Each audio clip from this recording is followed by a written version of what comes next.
You talked about that a viral effect or a viral strategy, something that focuses more on user acquisition, is a very different playbook from network effects. Talk a little bit about why that's different, because I think for some people that might be counterintuitive or non-obvious. Yeah.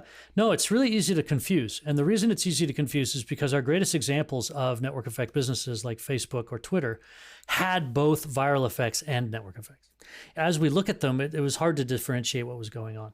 So, for instance, I could create a B2B marketplace between, let's say, 1,000 different businesses that want to do a trade.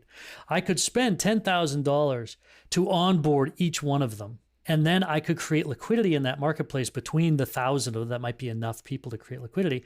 And then 10 years from now, that business would be running just great because all of them have just gotten used to trading there. I have had no virality in building that. I had to spend $10,000 per node of the network.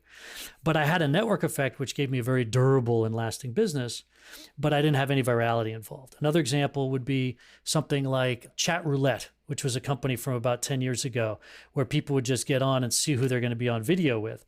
Very viral. You had tens of millions of people using this with no marketing, but there was no network effect because the relationships were ephemeral. There was no lasting profile that would allow you to build up a reputation or anything like that. And so there was no rock that they built on.